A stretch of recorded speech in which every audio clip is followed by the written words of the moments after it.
Hello one all, it's review My Hero Academia, Chapter 92, Threads of Hope, and when this chapter first came out, I got this little notification on my iPad, new surprises in My Hero Academia, and I scoffed. Over the last two chapters, we got the reveal that Jeanist is alive and well, and that Dobby is freaking Endeavor's son. After that, I thought, nothing can surprise me.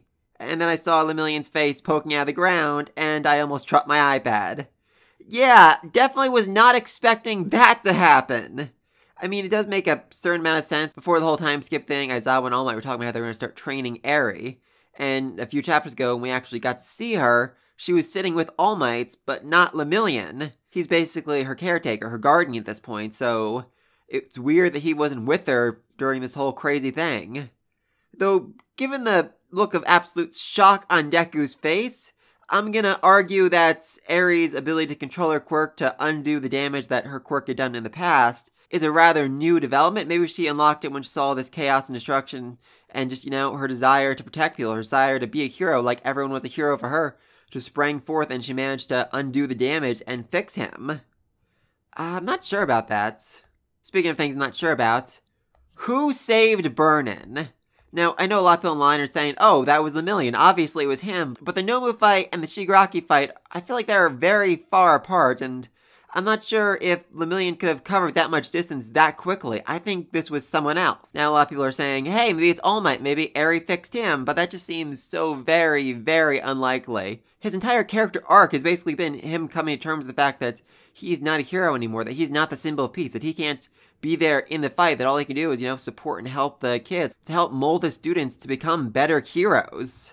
So him getting his powers back here would be very, very unlikely. I mean, maybe it's like an hour thing, where Eri can return it but only for an hour and then he goes back to how he was. I could see that. I could also see where she managed to fix his body, but not his quirk. Like, she can't return his quirk, because, that's in Deku, but I could see her replacing, his missing organs and all that to make it so that he isn't, a withered husk of an old man anymore, and, I know, is at least as strong as, say, Knuckle Duster from Vigilantes. But if this isn't All Might, and it isn't Lemillion, who else could it be? I think it might be Rappa. I've been theorizing for a long time, both in this series and the spin-off, that we were going to get a Suicide Squad. A team of bad guys hired by the government to take down even worse guys. Gentle, Labrava, Rappa, Korgiri, Stain. All the villains that I think are at least somewhat redeemable. And this might be how they're introducing it, making it seem like, oh, that was just Lemillion who came in and saved the day, when really it was someone else, a former villain who returned as a hero to help save the day. It would make so much sense here, and I really want it to happen. Seriously, for anyone who's watching this who has not yet read Vigilantes, read Vigilantes. It is so good, especially right now. They're even introducing some of the characters we see in the main series in the spin-off, and it's just so awesome. Anyway, I start the chapter, Jeanist shows up and is able to use the steel threads to detain not only the entire League of Villains, but also Giganto! Yay!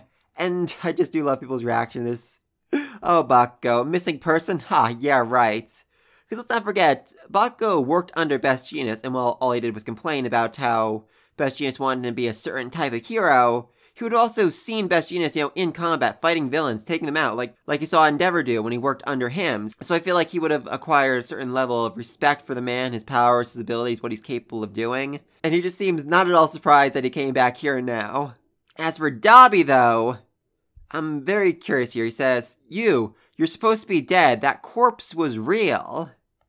Where exactly did Hawks get a corpse that was close enough to Jeanist to trick Dobby? I mean, and I think the answer lies in the government. They've been hinted at time and time again to be a much more important force in this series than we've been led to believe up to now. In fact, I think we even get another hint of their influence later on in the chapter, when we see Shoto fighting Dobby, brother versus brother.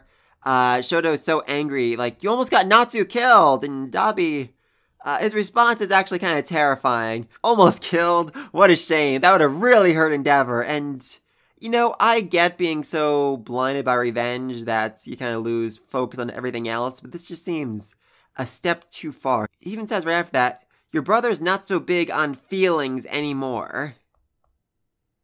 I don't think he's just saying, he's become sociopathic. I think he's saying that something was done to him to take away his feelings, his empathy, his morality at some point, and I think it was done by the government. If you've ever seen The Irregular Magic Academy, his emotions were taken away, stripped from him in order for him to acquire greater and greater power. And I think that's what they might have done to Dabi in order to make him more immune to his own fires, in order to make it so that the pain from the attacks didn't bother him as much. They stripped away his emotions and they turned him into a true monster. I'm very curious about that. It's a theory I've been having for a while, but we'll see if that comes true. Oh, there's also a very interesting parallel in this chapter between Shigaraki and Deku. Shigaraki, his body has been pushed well past his limits. He is barely conscious. He is barely holding on at all. And yet, even in this state, he is still focused on one thing and only one thing: destruction.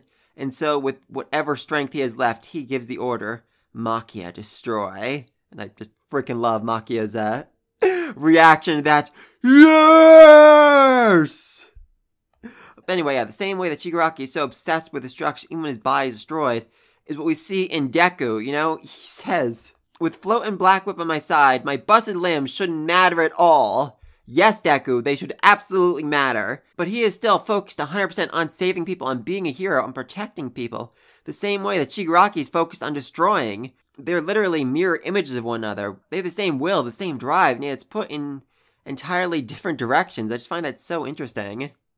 Also, Dabi almost killed Hado, which certainly enraged Todoroki. Oh, and made Endeavor just look so much more pathetic and angry at himself and just sad. I love that. And we got the shot of Dabi breaking free from the steel cables, and he looks truly, utterly terrifying, and I freaking love it. Also in this panel, Best Jeanist is coughing up blood. He did say he lost a lung in the first fight, so I'm going to assume he's definitely not in fighting condition right now. He also refers himself as the #1 hero, which I find particularly interesting. I mean, he's basically already said, Endeavor, he's done for, he's gone. The country's not going to respect him anymore. He's going to get kicked out of society, so, you know, that makes me the #1 now. I'm also guessing you assumed that Hawks is dead. Interesting? I don't know, that feels like a weirdly placed self-confidence there. I'm curious about that. Also, we saw a whole bunch of Nomu go run out to help Shigaraki, which is interesting. It's like they got an order. So did Shigaraki's order of destroy carry on to them as well? Or is it possible that Giganto has some means of controlling the Nomu, of giving them orders? I'm curious. I mean, Burnin did say they started teaming up better over the last half hour, which matches what the doctor said. You know, they are inadequate, they're incomplete, and it's going to take several hours them being up and running before their minds are, you know, fully complete, fully put together. So yeah, this whole fight is getting more and more complicated. I mean, we have Deku, who's basically down for the count. Bako manages to stand back up, that's good. Hado's down because Dabi took her out. So now we have, in fighting condition, I guess, Todoroki, Best Jeanist, Lemillion, Ingenium versus Giganto and the Nomu that came up to lend a helping hand. Really not sure what's gonna happen next. I've been saying for a long time this is not the final fight. There's no way this is the final fight. It's not even close to being the final fight. Somehow, someway, Shigaraki's gonna find a way to escape, find a way to, you know, go into hiding for a few months so he can figure out how to master the dozens and dozens of quirks he's unlocked, and just find a way to become even more powerful and more destructive. While Deku and the rest of Class 1A and Class 1B are gonna, you know, have to take up the slack. A lot of heroes are either seriously wounded or dead, and society needs them more than ever now, especially now that society is kind of gonna hate the heroes just a lot of bit. That's gonna be very concerning, very problematic. Also, just please let me know what you think down below. Was it Lemillion who saved Burnin, or is there a third party here who we haven't been introduced yet? Is that going to be the big twist of next chapter? I can definitely see it happening, and what's going to happen next in this fight? Like I said, Shigaraki has to find a way to escape somehow. Do you think the rest of the crew's going to escape with them? I guess Mr. Compress could, you know, shrink Giganto and all the other villains around him to, you know, tiny size, and then maybe Shigaraki has some sort of teleportation quirk he can use to get them far away. I mean, he's not in great shape right now, so I'm not sure if he'd actually be capable of doing that. Maybe if All For One took control of him, he could, but hard to say. But let me know all down below. Be sure to like and subscribe to the next video. And until then, peace!